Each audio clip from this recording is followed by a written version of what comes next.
TV channel দেখতেছি না, অন্য অন্য জায়গায় যে ক্ষতিগ্রস্ত হয়েছে আসলে এখানে তার একানা হয় নাই বা কিছুই হয় নাই। আর বিএনপি আসলে সন্ত্রাসী রাজনীতি করে না, সাম্প্রদায়িকতা রাজনীতি করে না। আমি ধন্যবাদ জানাই ঢাকা বিশ্ববিদ্যালয়ের ছাত্রছাত্রীদের যারা জীবন দিয়ে রক্ত দিয়ে যারা এই স্বাধীন আইনি দিল, তাদের আত্মার মাগফিরাত কামনা করছে। আর যারা নির্যাতিত ধুলাউড়ি ইউনিয়নে দীর্ঘদিন ধরে যারা নির্যাতিত হয়েছেন, আমি তো দিনের পর দিন মাসের পর মাস পড়ায় থাকতে আমার মা অসুস্থ, আমি আসতে পারি না। আমি মাঠের মধ্যে দিয়ে আমার মাকে দেখে আমি চলে গেছি। চেয়ারম্যান পুলিশ পাঠায়, হুলিয়া বাহিনী পাঠায়, ক্যাডার পাঠায়, হ্যাঁ সে চেয়ারম্যান কই? আর চেয়ারম্যান তো কোনো নির্বাচিত চেয়ারম্যান না, ওই কুত্তার বাচ্চা তো কোনো দেয় নাই, ওই যে ফরমই জমা দেয় নাই। আমজাদ মাস্টার চেয়ারম্যানকে মারে, আমার গাড়ি ভাঙে, আমার বাড়িতে লোক পাঠায়, আমার মার কানে আলম পুলিশ পিস্তল ধরে।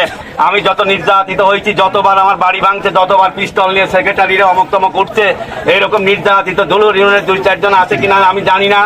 আমি আজকে চেয়ারম্যানের বাড়িতে গেছিলাম, যে চেয়ারম্যান আমার 100 বার বাড়ি ভাঙছে, আমি চেয়ারম্যানের বাড়িতে আজকে দেখে আসলাম। আপনারা ঐক্যবদ্ধভাবে সবাই কাজ করবেন, বিচলিত হওয়ার কিছু নাই। যার যা নোট আছে সব আপনারা দিবেন। আপনারা বাড়ি চলে যাচ্ছেন, এর অর্থ এই না যে বাড়ির যা ঘুম পাড়ি থাকবেন, এইরকম না। ডাকলে সবাই আসবেন। কালকে থেকে প্রোগ্রাম আবার নতুন করে সকালে সাজাবো, তারপরে দেখবো। কারণ হচ্ছে যে 18 বছর ধরে যতটা মানুষ নির্যাতিত হয়েছে, আমরা ওই 18 বছরের যদি আমরা 100%ও না দেই, 90% তাদেরকে বোঝাই দিতে হবে যে আমরাও পারি। আর যদি এইবার যদি এইগুলো না হয়, তাহলে আগামী দিনের জন্য আপনারা আরো হয়ে যাবেন। আর যারা আওয়ামী লীগের সাথে থাকে, যারা সুবিধা ভোগ করেছেন, তাদের বড় বড় কথা আসলে মানায় না। তারা আসলে বিএনপি ছিল না, তারা আসলেই ছিল আওয়ামী লীগের হলো গুপ্তচর। এবং আজও আওয়ামী লীগের চেয়ারম্যানের বাড়ি যাওয়ার জন্য হাজার হাজার লোক বাধা দিচ্ছে। এগুলো কারা আমি বুঝি না। চেয়ারম্যানের কোটি কোটি টাকা আছে, বলছে 1 কোটি দিয়ে দেবো না, এটা বাধা দাও। হ্যাঁ, এই হলো ঘটনা, অসুবিধা নাই। ও অবৈধ চেয়ারম্যান, কালকে যেন ওই ভোট না খুলতে পারে। কারণ হচ্ছে যে ও নির্বাচিত কোনো চেয়ারম্যান না, ও জনপ্রতিনিধি না। ওর 10% ভোট ছিল না, আমার 90% ভোট ছিল। আমাকে করতে দেয় নাই। আমাদের দলের লোকরা বলে যে আপনি ভোট দেবো না, আপনি বসে যান। আমার চারে তেল দেয় বেটা শালারা বলে না যে বাবুল বিডের, আমাদের লোক বাবুল বিডের চেয়ারম্যান দেয়। যা হোক, অনেক বলার। আপনারা সবাই যোগাযোগ করবেন, সমস্যা নাই। আমি আপনাদের পাশে আছি। আমি এতদিন পলায় ছিলাম রাজশাহীতে, আমি ধুলাউড়িতেই থাকবো। আপনারা টেনশন করেন না। হ্যাঁ, আপনাদের সাথে আমি আছি। আসসালামু আলাইকুম, সবাই ভালো থাকবেন, সুন্দর থাকবেন। অবস্থায় আছেন, আমাদের মাইকের সামনে এসে হাজির হয়। কারণ আমরা জানি আপনারা অনেক খুশি। কারণ আজকে যে 17-18 বছর আপনারা যে গণতন্ত্রবিহীন অবস্থায় ছিলেন, আপনারা ঠিক মতো কথা বলতে পারেন নাই, ঠিক মতো ঘুমাতে পারেন নাই। আপনারা আজ থেকে মুক্তভাবে ঘুমাবেন এবং কথাবার্তা বলবেন। আপনাদের সেই স্বাধীনতা আজকের থেকে হয়ে গেছে। আপনারা অবশ্যই খুব দ্রুততার মধ্যে আমাদের এখানে এসে হাজির হন। কারণ আমাদের মিছিল এখনই আমাদের এখানে এসে হাজির হবে এবং আমাদের সিনিয়র নেতৃবৃন্দ আপনাদের উদ্দেশ্যে 2-4টি কথা বলবে। আপনারা সবাই মনোযোগ সহকারে শুনবেন এবং সেইভাবে চলাফেরা করবেন। ঠিক আছে, এখন বাজারের উদ্দেশ্যে চলে আসছে। আপনারা অনুগ্রহ করে এখানে আমাদের মাইকের সামনে এসে দাঁড়িয়ে যান। ভাইরা, আপনারা দীর্ঘদিন কষ্ট করেছেন। সেই 18 তারিখের আগ থেকেই আপনারা নির্ঘুম রাত কাটিয়েছেন এবং প্রতিটা দিন আপনারা আল্লাহর কাছে দোয়া করেছিলেন যে আল্লাহ যেন দেশটা স্বাধীন করে এবং এই হাসিনার হাত থেকে দেশকে রক্ষা করে। সেই আশা আপনাদের পূরণ হয়েছে। আপনারা আল্লাহর কাছে শুকরিয়া আদায় করেন যেন খুব তাড়াতাড়ি একটি নির্বাচিত সরকার আমাদের দেশটার দায়িত্ব গ্রহণ করতে পারে। তো এদিকে এগিয়ে আসেন, ওই বিশৃঙ্খলা করবেন না। আপনাদের এখান থেকে যাওয়ার কোনো দরকার নেই, ওখানে যা হচ্ছে হোক। বলছি একটু তাড়াতাড়ি আমাদের মাইকের কাছে এসে হাজির হও। প্রিয় ভাইরা, আপনারা একটু আমাদের মাইকের কাছে একটু এগিয়ে আসেন। একটু কেমন যেন বিশৃঙ্খলা দেখা যাচ্ছে, আপনারা একটু এগিয়ে আসেন। যা হয়েছে এদিকে এগিয়ে আসেন একটু। ঠিক সেভাবে আমরা কোনো বিশৃঙ্খলা করবো না। আমরা সুশৃঙ্খল ভাবে আমরা আমাদের এই প্রোগ্রাম শেষ করে বাড়ি চলে যাব। আপনারা কেউ বিশৃঙ্খলা করবেন না। আর আমাদের গাড়ি ঘোড়া যাচ্ছে, আপনারা গাড়ি ঘোড়াকে যেতে দিয়ে। আর হলো আমাদের, আমি যে সারিতে দাঁড়িয়ে আছি এই সারিতে নেতৃবৃন্দকে একটু দাঁড়াতে দিন, কারণ তারা 18 বছর কোনো দায়িত্ব পায় নাই। তাদেরকে আপনারা অবশ্যই সম্মানের সাথে তাদের সাথে আচরণ করবেন। এবারে আপনাদের সামনে গঠনমূলক 2-4টি কথা বলার জন্য আমি অনুরোধ করছি ধুলাউড়ি ইউনিয়ন ছাত্র দলের সাবেক সেক্রেটারি আশরাফ ভাইকে আমি বিনীতভাবে অনুরোধ করছি। 18 বছর পর হয়তো সে মুক্তভাবে কিছু কথা বলবে।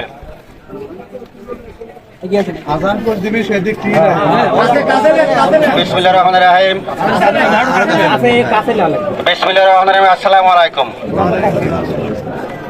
সম্মানিত উপস্থিতি, আপনারা কেমন আছেন? খুব ভালো আছেন? আমিও ভালো আছি। এখন কথা হলো যে 17 বছর পর আমরা 17 বছর পর মুখ খুলে স্বাধীনভাবে এই স্বাধীন দেশে স্বাধীনভাবে কথা বলার অধিকার আমাদের ছিল না। আমরা এই স্বাধীন দেশে বসবাস করে স্বাধীনভাবে কথা বলতে পারি না, এর চেয়ে বেদনাজনক কিছু নাই। কথা বলতে হলে আমরা শুনেছি মুক্তিযোদ্ধা ৭১ সালের পরে আমাদের জন্ম, আমরা মুক্তিযুদ্ধের গল্প শুনেছি আমাদের বাচ্চাদের কাছে, শুনেছি কি ভয়ঙ্কর অবস্থা ছিল যে মানুষ কথা বলতে তখন ভয় পাইছে। আমরা এই স্বাধীন দেশে বসবাস করে বাজারে এসে কথা বলতে গেলে আমরা ডানে তাকাই একবার, বামে তাকাই একবার, যে কে বা শুনে ফেলায়। এইভাবে আমরা কথা বলেছি।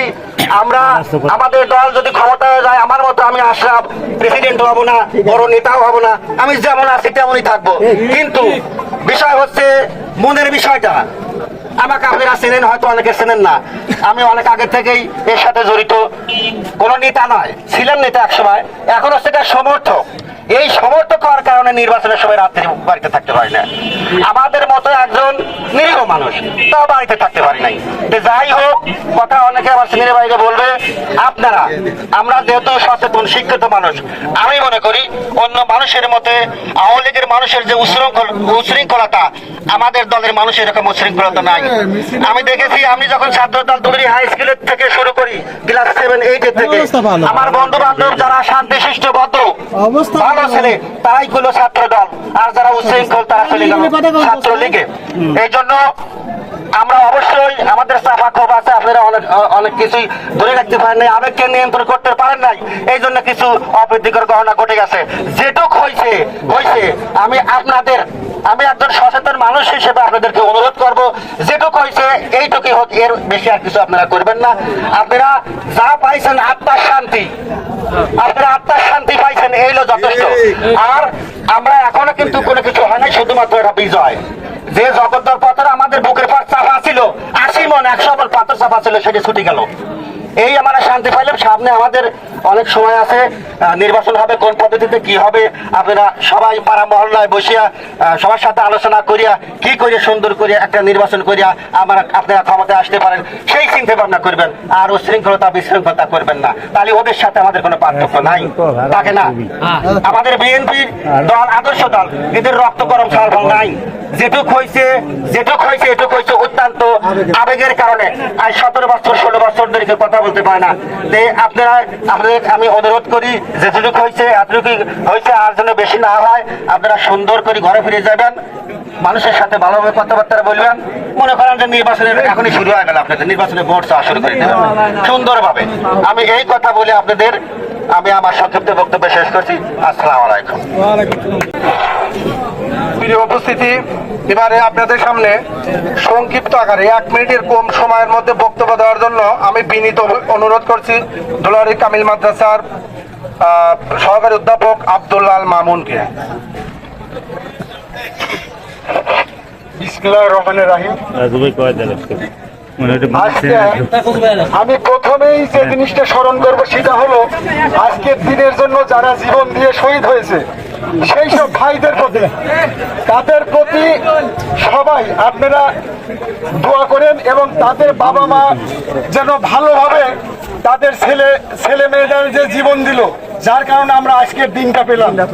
মূলত সেই সব শহীদদের প্রতি তাদের দেহের মাগফিরাত কামনা করছি এবং আপনারা সবাই তার জন্য আগে দোয়া করেন।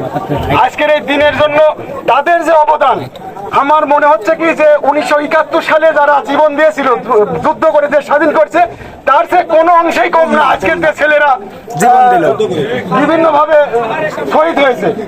তো 1952 সালেও যে কয়েকজন ভাষা আন্দোলনে যে কয়েকজন শহীদ হয়েছিল, তার থেকে 71 এবং 52 সালের থেকে চেয়েও এই 24 সালটা অনেক গুরুত্বপূর্ণ এবং এই দিন থেকে আমরা সারা জীবনই স্মরণ করব। তো আমার আর একটা কথা, সেটা হলো আজকে আবেগের কারণে আমরা হয়তো বিভিন্ন জায়গায় কিছু অপ্রীতিকর ঘটনা ঘটাইছি। তো বিএনপি আমাদের দল এখন আজকে দলবল নির্বিশেষে মূলত ইয়েটা করা হয়েছে। তো আপনারা এই ভাঙচুরের দিকে না যায় আনন্দ করবেন, সবাই আনন্দটা যেন আনন্দের মধ্যেই থাকে, আমরা কোনো ভাঙচুরের দিকে আমরা যাবো না, এই আহ্বান রাখি আমি আমার সংক্ষিপ্ত বক্তব্য শেষ করছি। আসলে আমরা তো প্রথম মুক্তিযুদ্ধ আমরা দেখেছিলাম না, আমরা দ্বিতীয় মুক্তিযুদ্ধ দেখলাম। আসলে আমরা কয়েকদিন খুব ভীতিকর পরিস্থিতির মধ্যে ছিলাম।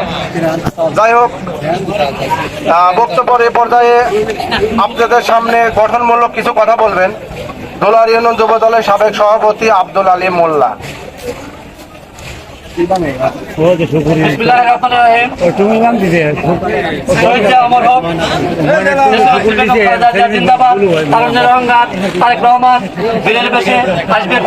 বাংলাদেশে সবাইকে ধন্যবাদ জানিয়ে আমি দু একটি কথা বলতে চাই। সংগ্রামী সাথী, আপনারা জানেন যে গতকাল আমি পাবনাতে ছিলাম। পাবনার অবস্থা আপনারা সবাই দেখেছেন।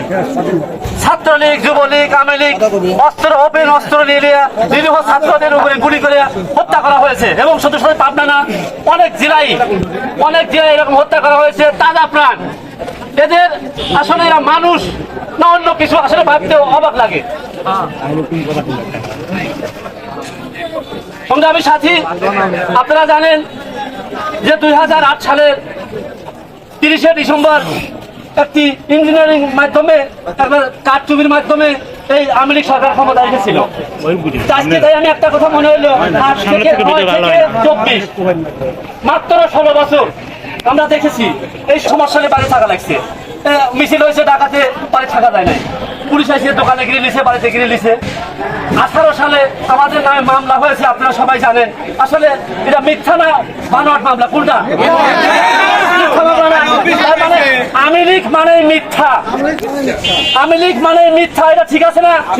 আপনারা জানেন যে বর্তমান যে সরকার ছিল সেই সরকার পদত্যাগ করতে বাধ্য হয়েছে। তার কারণ জনগণের রোষের মাধ্যমে সে বাধ্য হয়েছে পদত্যাগ করতে এবং জনতা থুয়েছে, ভারতে পলাইছে। কি সত্যি না মিথ্যা? তাদের জনগণের কি হবে এখন? আমাদের দেশের বেগম খালেদা জিয়া অসুস্থ এবং বিদেশ যাইতে চিকিৎসা দেয় নাই এবং সে ঢুকে ঢুকে মরছে, তাকে বিদেশ যাইতে দেওয়া হয় না। আজকে হাসিনা কোথায়? বাংলাদেশে নাই, তার বাংলাদেশে তার কেউ থাকে না, সবাই আমেরিকায় থাকে। শুধু ছিল ক্ষমতার জন্য, ক্ষমতা শেষ হয়ে গেছে, শেখ হাসিনার বাংলাদেশে নাই। কিনা সত্যি না মিথ্যা? বন্ধুরা আমার, আমাদের অনেক ত্যাগের বিনিময়ে, অনেক রক্তের বিনিময়ে আজকে সরকার পদত্যাগ করতে বাধ্য হয়েছে। তাই আমাদের সবকিছু নিয়ন্ত্রণ করে করতে হবে, আমাদের সবকিছু বুদ্ধি করে করতে হবে। এটা মানে প্রাথমিক বিষয়। আগামী দিন একটা সরকার আসবে, সরকারের মাধ্যমে নির্বাচন হবে। সেই নির্বাচনের মধ্যে আমরা সেখানে অংশগ্রহণ করব। যদি জনগণ আমাদের পছন্দ করে, বাংলাদেশ জাতীয়তাবাদী দল বিএনপি যদি ভোট দেয় জনগণ, তাহলে সরকার গ্রহণ করে, বিএনপি সরকার গ্রহণ করবে, সরকার পরিচালনা করবে। আমরা জোর করে যেতে চাই না। আপনারা জানেন 16 সাল এবং 21 সাল এখানে পরিষদ নির্বাচন হয়েছে। আপনারা জানেন কিভাবে হয়েছে, তাও আপনারা জানেন। চেয়ারম্যানই ভোট জনপ্রিয়তা 21 সালে তার প্রতিদ্বন্দ্বী নাই। আপনারা জানি না? আপনারা কি ভোট দিয়েছেন? এখন দিতে পারবেন ইনশাআল্লাহ। আজকে সময় এসে গেছে। এই কথা রেখে, এই উদাত্ত আহ্বান রেখে আমার কথা শেষ করছি। আসসালামু আলাইকুম। আপনাদের সামনে বক্তব্য রাখবেন বাংলাদেশ জাতীয়তাবাদী দল বিএনপি ধোলার ইউনিয়ন শাখার সাবেক সাধারণ সম্পাদক আমার 14 বছর বড় ভাই আমিরুল ইসলাম খসরু ভাইকে দু একটি কথা বলার জন্য সবের অনুরোধ জানাচ্ছি।